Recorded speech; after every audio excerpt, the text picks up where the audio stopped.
Bismillahirrahmanirrahim. Assalamualaikum warahmatullahi wabarakatuh.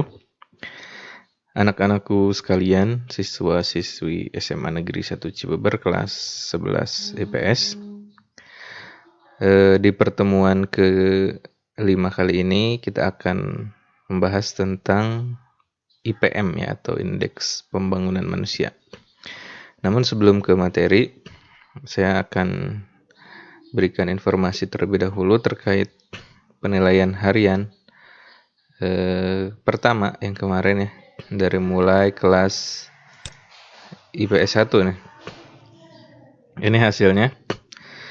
Kelas IPS 1 bisa dilihat ya, hasil nilai penilaian harian 1 kemarin. Silahkan nanti ini kalian cari nama kalian dapat nilai berapa nih di sini. Ini untuk kelas IPS 1 ya. Ada 2 orang yang belum mengumpulkan atau belum mengerjakan penilaian harian 1, yaitu Ros dan Danu ya. Nanti silahkan menghubungi saya ya, yang belum disertakan alasannya kenapa bisa terlambat gitu. Kemudian IIS 2 lengkap ya, semuanya mengerjakan penilaian harian. Nah, ini nilainya. Kemudian untuk IIS 3 ada beberapa yang tidak mengerjakan. Entah ini memang ada yang pindah atau lain hal, atau memang ada kendala seperti sakit dan sebagainya ya. Silahkan yang merasa belum untuk menghubungi saya. Oke. Nilainya ada yang bagus, ada yang kurang ya. Terima kasih kepada yang udah dapat nilai bagus, terutama yang di atas 90. Berarti sudah memang betul-betul memahami materinya dengan baik. Oke, kita lanjutkan ke materi kita hari ini.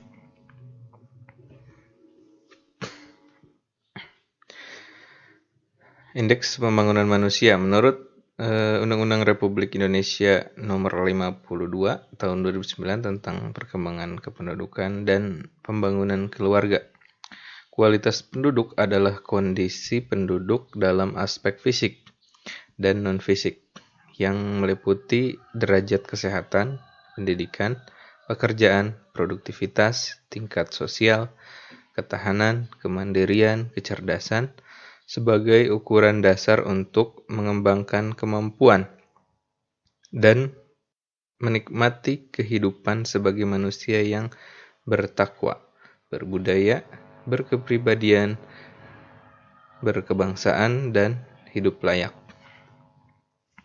Aspek yang dianggap penting bagi kualitas penduduk yaitu kesehatan, pendidikan, dan pendapatan per kapitanya. Jadi kalau kesehatannya bagus, pendidikannya tinggi, pendapatan per kapitanya besar, otomatis ya udah dianggap bagus gitu kualitas penduduknya. Oke, lanjut. Oh iya, sebelumnya kemarin ada yang komentar kenapa Pak pada saat menjelaskan tidak menampilkan wajah seperti biasanya, seperti pertama. Ya, ini menyesuaikan situasi ya. Ini posisi jam 2 malam nih, sama jam 3 ya, jam 3 malam. Jadi kondisinya ya subuh-subuh begini, belum mandi gitu. Jadi ya lebih baik menjelaskannya ya tanpa muka. Kecuali saya recordnya mungkin siang atau pagi gitu. Karena ada kesibukan lain kalau pagi-pagi dan siang, sehingga saya ada waktu luang untuk membuat video itu jam-jam segini. Baik, lanjut lagi ya. Kesehatan. Menurut Undang-Undang Republik Indonesia Nomor 36 Tahun 2009 tentang kesehatan adalah keadaan sehat, baik secara fisik, mental, spiritual, maupun sosial, yang memungkinkan setiap orang untuk hidup produktif secara sosial dan ekonomis. Nah, tingkat kesehatan penduduk suatu negara antara lain dilihat dari besarnya angka kematian bayi dan angka harapan hidup. Menurut Supas tahun 2015, angka kematian bayi di Indonesia menurun tajam pada sensus penduduk tahun 2010. Angka kematian bayi sebesar 26 jiwa per 1000 kelahiran hidup. Pada Supas tahun 2015, angka kematian bayi menjadi 22 jiwa per 1000 kelahiran hidup ya. Jadi menurun dari 26 menjadi 22 jiwa per 1000 kelahiran hidup. Berikutnya angka harapan hidup adalah perkiraan rata-rata tambahan umur seseorang yang diharapkan dapat terus hidup gitu. Berdasarkan hasil Supas 2015, angka harapan hidup di Indonesia itu 72,1 tahun. Wah, tinggi sekali ya. Jadi di atas 60 ini udah angka harapan hidupnya udah tinggi. Berikutnya pendidikan.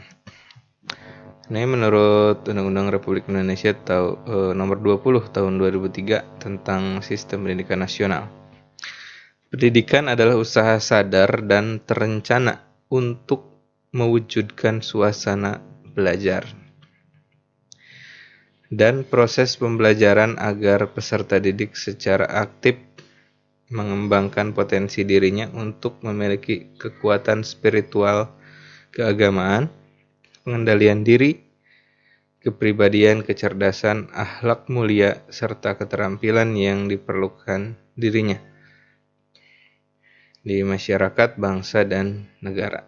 Jadi pendidikan itu bukan hanya seolah-olah kecerdasan aja ya, tapi juga keagamaannya, kemudian emosionalnya, kepribadian, akhlak, dan sebagainya itu termasuk ke dalam tujuan dari pendidikan Indonesia. Indikator keberhasilan pendidikan, angka partisipasi sekolah, angka jenjang pendidikan yang ditamatkan penduduk 15 tahun ke atas, dan angka buta huruf. Nah, jadi ini harus dituntaskan nih, yang buta huruf. Kemudian yang sekolahnya misalnya hanya sampai SD gitu, harus diperbaiki ya, minimal 12 tahun ya sekolah. Berikutnya, angka partisipasi sekolah APS adalah proporsi anak sekolah pada usia jenjang pendidikan tertentu dalam kelompok usia yang sesuai dengan jenjang pendidikan tersebut dan dinyatakan dalam persen. Angka buta huruf adalah proporsi penduduk usia tertentu yang tidak dapat membaca atau menulis huruf Latin atau huruf lainnya terhadap penduduk usia tertentu. Berikutnya ada pendapatan per kapita. Pendapatan per kapita merupakan pendapatan rata-rata penduduk suatu negara pada suatu periode tertentu. Biasanya pendapatan per kapita ini disimbolkan dengan PCI ya, atau PCI, yaitu per capita income. Itu rumusnya GNP dibagi P ya. Jadi produk nasional bruto dibagi dengan populasi penduduknya. Kita dapat nilai dari pendapatan per kapitanya nanti. Berikutnya ada indeks pembangunan manusia. Pembangunan manusia diukur dengan Indeks Pembangunan Manusia atau IPM. Ada 3 dimensi pembentuk Indeks Pembangunan Manusia, yaitu umur panjang dan hidup sehat, pengetahuan, dan standar hidup yang layak. Ya, jadi dikatakan IPM-nya tinggi itu jika memenuhi ketiga unsur ini, yang ketiga-tiganya tinggi gitu ya. Umurnya panjang, hidupnya sehat, pengetahuannya bagus, ini terkait dengan pendidikan, berarti standar hidup yang layak, ini terkait dengan perekonomiannya gitu, bagus atau tidak. Sini juga terlihat IPM Indonesia dari 2010 sampai 2018 terus meningkat.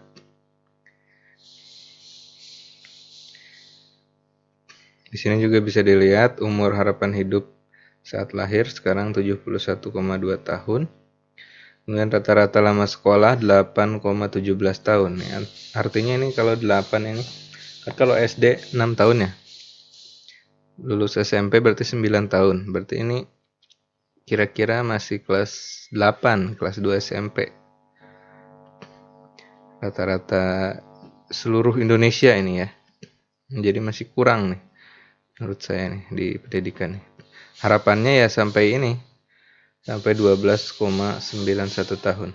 Jadi minimal SMA lah ya, SMA. Namun ya lebih bagus lagi seperti negara-negara maju bisa sampai S1 minimal begitu. Kemudian pengeluaran per kapita itu sekitar 11 juta ya. Berikutnya ada bonus demografi. Bonus demografi merupakan bonus yang dinikmati suatu negara karena besarnya proporsi penduduk produktif, yaitu usia 15-64 tahun dalam evolusi kependudukan. Jadi kalau yang banyak usia produktifnya, dikatakan ini merupakan bonus ya. Bonus atau kelebihan dari negara tersebut karena banyak yang produktifnya. Secara otomatis pasti akan meningkatkan pendapatan per kapita yang seperti itu ya, kesejahteraan, tingkat kesehatan dan sebagainya semua akan meningkat. IPM-nya semua akan meningkat. Menurut Profesor Dr. Sri Murtiningsih Adi Utomo, bonus demografi atau demographic dividend atau demographic gift merupakan keuntungan ekonomis yang terjadi karena menurunnya rasio ketergantungan sebagai hasil dari proses penurunan fertilitas jangka panjang. Bonus demografi di Indonesia akan mencapai puncaknya itu sekitar tahun 2020 sampai 2030. Ini hasil taksiran. Nah, bonus demografi tertinggi biasanya didapatkan ketika angka ketergantungan berada di antara 40-50%. Bonus demografi memberikan dampak terhadap peningkatan laju perekonomian di Indonesia. Jelas ya. Permasalahan yang diakibatkan dinamika kependudukan. Dinamika penduduk adalah perubahan yang terjadi terus-menerus dari tahun ke tahun. Ketika pertumbuhan penduduk tidak terkendali dengan baik, masalah akan timbul. Masalah yang timbul antara lain ledakan penduduk atau population explosion dan sebaran penduduk yang tidak merata.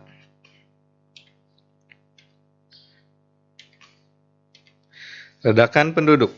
Ledakan penduduk adalah keadaan penduduk dengan laju pertumbuhannya cepat akibat dari tingginya angka kelahiran dan menurunnya angka kematian. Menurut Thomson, ledakan penduduk terjadi terutama pasca Perang Dunia Kedua. Pada saat itu teknologi modern berkembang dan pelayanan kesehatan meningkat. Sebaran penduduk yang tidak merata. Nah, ini lihat petanya, peta persebaran penduduk di Indonesia tahun 2019. Di sini kita lihat nih. Di sini kepadatan penduduk per kilometer persegi ya. Yang hijau ini kurang dari 10 orang. Jadi 10 orang itu per kilometer persegi. Anggaplah 1 kilometer persegi itu segede kampung Ciherang lah ya. Nah, ini kalau yang hijau ini berarti sekampung Ciherang itu hanya ada di bawah 10. Bisa 5, bisa 2 mungkin. Segede kampung Ciherang gitu, berarti sepi ya. Nah, di wilayah Indonesia yang sepi itu di daerah ini. Hijau ini Papua Barat. Kemudian hijaunya ada yang agak tua nih, 10 sampai 49 orang per 1 kilometer. Ini daerah Papua sebelah sini, Sulawesi, Kalimantan yang masih banyak ya. Masih jarang. Jadi terlalu luas wilayahnya, penduduknya sedikit. Nah, kalau di Pulau Jawa sendiri ini berada di posisi ini, coklat ya. Jadi ada 600 sampai 1300 orang per 1 kilometer persegi. Jadi lumayan banyak nih, rame. Kemudian sama nih daerah Sumatera Utara. Di yang ini 100 sampai 200 lah ya. Kemudian yang paling parah itu ini nih, di sini merah, yaitu Jakarta. Ini bisa lebih dari 1.300 per 1 kilometernya. Kalau lebih dari 1.300 berarti bisa 10.000 mungkin, atau 20.000 per 1 kilometernya. Jadi sekampung Ciherang misalnya ada 20.000 orang gitu kan. Kita bisa bayangkan betapa padatnya gitu di kota Jakarta itu. Oke, untuk pertemuan kali ini saya kira cukup ya. Kita kembali lagi di pertemuan berikutnya. Wabillahi taufiq wal hidayah. Wassalamualaikum warahmatullahi wabarakatuh.